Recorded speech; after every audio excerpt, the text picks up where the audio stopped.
Friends आज के আমরা আলু ক্যাপসিকাম দিয়ে একটা সবজি বানাচ্ছি রুটি পরোটা খাবার জন্য খুবই উপযোগী একটা সবজি। এখানে দেখুন সাদা তেল দিয়েছি, সাদা জিরে দিয়ে দিলাম। জিরেটা আমার বেশ একটু পোড়া হয়ে যাক, তারপরে আমি আলুটা ছেড়ে দেব। শুকা শুকা সবজিটা আমরা বানাবো pure veg, no onion, no garlic. আজকে আমরা টমেটোও দিচ্ছি না। ভালো করে আলুটা নেড়ে দিই।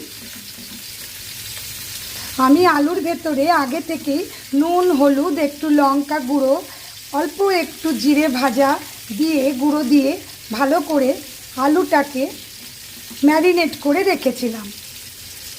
আলুটা আমাদের একটু ভাজা ভাজা হয়ে যাক।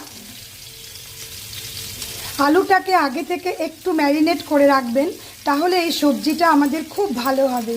শুকা সবজি, খুব টেস্টি, টিফিন বক্সেও নিয়ে যেতে পারবেন। কেমন লঙ্কা গুঁড়ো আমি দিয়েছি ভেতরে, এটা নিজেরা স্বাদ মতো দেবেন। এখন আমি ক্যাপসিকাম দিয়ে দিচ্ছি। দেখুন ক্যাপসিকামগুলো আমি এরকম লম্বা করে কেটেছি। ভালো করে নেড়ে দিই। আলুটা কিন্তু আমাদের সিদ্ধ আলু, কেমন সিদ্ধ আলু বলেই সেজন্যই আমাদের সবজিটা তাড়াতাড়ি হয়ে যাবে। দুটো সিটি মেরে আমি আলুটাকে সেদ্ধ করেছি, কিন্তু আলুটা আমাদের একটু ডাঁটো করেই সেদ্ধ করতে হবে। খুব গলা করলে কিন্তু এই সবজিটা ভালো লাগে না।